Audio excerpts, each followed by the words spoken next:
নমস্কার বন্ধুরা, আজকের ভিডিওটা যারা বাংলা ব্যাকরণ বা বাংলা নিয়ে প্রস্তুতি নিচ্ছ তাদের জন্য খুব গুরুত্বপূর্ণ। তো সমাস কাকে বলে এবং সমাস কয় প্রকার, প্রতিটি সমাসের উদাহরণ এবং কিভাবে পরীক্ষায় সহজভাবে উত্তর লিখব। তাহলে আমরা প্রথমেই জানবো সমাস কাকে বলে। দুই বা তার চেয়ে বেশি পদ এক পদে মিলিত হয়ে অর্থাৎ একটি বড় পদ সংক্ষিপ্ত হয়ে যেটা আমাদের কাছে আসছে সেটাই হচ্ছে সমাস। এক কথায় ভালোভাবে বলতে গেলে অনেকগুলি পদের পরিবর্তে কম শব্দের অর্থে একটি পদ তৈরি হয়, তাকে সমাস বলে। যেমন রাজার পুত্র অর্থাৎ রাজপুত্র, এখানে দুটি পদ রাজার পুত্র এর মিলিত হয়ে হচ্ছে রাজপুত্র। এটি হচ্ছে সবচেয়ে গুরুত্বপূর্ণ জায়গায়। সমাস কয় প্রকার? সমাস ছয় প্রকার। এক দ্বন্দ্ব সমাস, দুই কর্মধারয় সমাস, তিন তৎপুরুষ সমাস, চার বহুব্রীহি সমাস, পাঁচ দ্বিগু সমাস, ছয় অব্যয়ীভাব। এখন আমরা একে একে বুঝবো যে সমাসগুলি কিভাবে নির্ণয় করব। এখন আমরা জানবো দ্বন্দ্ব সমাস। দ্বন্দ্ব সমাস যে সমাসের পূর্বপদ এবং পরপদ দুটিরই গুরুত্ব সমান থাকবে এবং মাঝে বা এবং ও বসানো যায়, তাকে দ্বন্দ্ব সমাস বলবো। চলো একটা উদাহরণ দেখি। যেমন মা ও বাবা, অর্থাৎ এটা কি হয়ে যাবে মা বাবা। এখানে কিন্তু মা এবং বাবা দুজনেরই গুরুত্ব সমান। চলো আরো একটা উদাহরণ দেখি। সুখ ও দুঃখ, ঠিক আছে, এটা করলে কি হবে সুখ দুঃখ। এখানে দুটির কিন্তু গুরুত্ব সমানভাবে থাকছে। এক কথায় বলতে গেলে দ্বন্দ্ব সমাসের মাঝে ও বসানো থাকলেই এটা সম্ভবত দ্বন্দ্ব সমাস হতে পারে। এবার আমরা জানবো কর্মধারয় সমাস। যে সমাসের পূর্বপদের অর্থ প্রধান এবং পূর্বপদটি পরপদের বিশেষিত করে তাকেই আমরা কর্মধারয় সমাস বলি। যেমন নীল যে আকাশ, কি হবে নীলা আকাশ। এখানে নীল শব্দটি আকাশকে বিশ্লেষণ করছে। তাহলে আরও একটা উদাহরণ দেখি। মহান যে পুরুষ, অর্থাৎ কি হবে মহাপুরুষ। তাই কর্মকারক চিনতে হলে খেয়াল রাখতে হবে পূর্বপদটি পরপদকে বিশ্লেষণ করবে, তখনই হয়ে যাবে কিন্তু কর্মধারয় সমাস। এরপর আমরা জানবো তৎপুরুষ সমাস।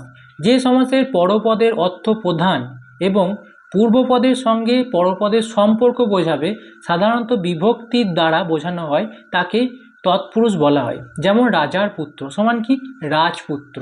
এখানে রাজার শব্দের সঙ্গে পুত্র এর সম্পর্ক রয়েছে, একটা এর সম্পর্ক, ঠিক আছে। আর একটা উদাহরণ দেখি। দেশের সেবা অর্থাৎ দেশ সেবা। এবার দেখি বহুব্রীহি সমাস। এই সমাসটা কিন্তু খুবই গুরুত্বপূর্ণ। যে সমাসের পূর্বপদ বা পরপদ কোনোটির অর্থ প্রধান বা হয়ে অন্য একটি ব্যক্তি বা বস্তুকে বোঝায়, তাকে বহুব্রীহি সমাস বলে। যেমন নীলকণ্ঠ যার, কি হবে নীলকণ্ঠ। এখানে নীল বা কণ্ঠ কোনোটি কিন্তু আলাদাভাবে বোঝানো হচ্ছে না, বরং যার নীলকণ্ঠ সেই ব্যক্তিকেই বোঝানো হচ্ছে। চলো আর একটা উদাহরণ দেখি। দশ আনন যার, অর্থাৎ দশানন, যার অর্থ হচ্ছে 10টি মুখ। এটি হচ্ছে বহুব্রীহি সমাস। দ্বিগু সমাস। যে সমাসের পূর্বপদের সংখ্যাবাচক শব্দ থাকে এবং সমষ্টি বা সমাহার বোঝায়, তাকেই দ্বিগু সমাস বলে। যেমন তিন ভুবনের সমাহার, অর্থাৎ কি ত্রিভুবন। আর একটা উদাহরণ দেখি। পাঁচ নদীর সমাহার, কি পঞ্চনদ। এখানে 3 এবং 5 সংখ্যাবাচক শব্দ, তাই সংখ্যা দেখলেই দ্বিগু সমাসের কথা মনে রাখবে তোমরা। হচ্ছে অব্যয়ীভাব সমাস। যে সমাসের পূর্বপদ হিসাবে অব্যয় থাকে এবং সেই অব্যয়ের অর্থ প্রদান হয়, তাকে অব্যয়ীভাব সমাস বলে। যেমন যথা প্লাস সাধ্য সমান যথাসাধ্য, অর্থাৎ সাধ্য অনুযায়ী। আর একটা উদাহরণ দেখি। প্রতিদিন, ঠিক আছে, যার অর্থ প্রত্যেক দিন, তাই এখানে পূর্বপদের অব্যয়ের ব্যবহার হচ্ছে। এখন আমরা সমাস মোটামুটি শিখলাম, ঠিক আছে। এবার মনে রাখার জন্য শর্টকাট দরকার, তো খুব একটা ইজি একটা শর্টকাট আমরা তোমাদেরকে বলবো। তো প্রথমে হচ্ছে দ্বন্দ্ব সমাস। দ্বন্দ্ব সমাস কীভাবে বোঝে? মাঝে একটা ও বসবে। তারপর হচ্ছে কর্মধারয় সমাস, বিশ্লেষণ বোঝাবে কর্মধারয় সমাসে। তৎপুরুষ সমাস, বিভক্তির সঙ্গে সম্পর্ক থাকবে একটা। আর বহুব্রীহি সমাস হচ্ছে অন্য কাউকে বা কিছুকে বোঝানো যাবে। আর দ্বিগু সমাস, দ্বিগু সমাস তো খুবই সহজ, সংখ্যা বোঝাবে। তারপর আছে অব্যয়ীভাব, অর্থাৎ অব্যয়ের অর্থ প্রধান হবে এখানে। এই 6টি মনে রাখতে পারলে তোমরা কিন্তু সহজেই সমাস করতে পারবে।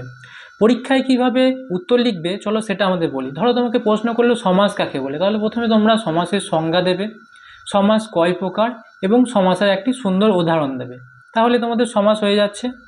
চলো এবার তোমাদেরকে কিছু কোশ্চেন করি, দেখি তোমরা কেমন বুঝলে।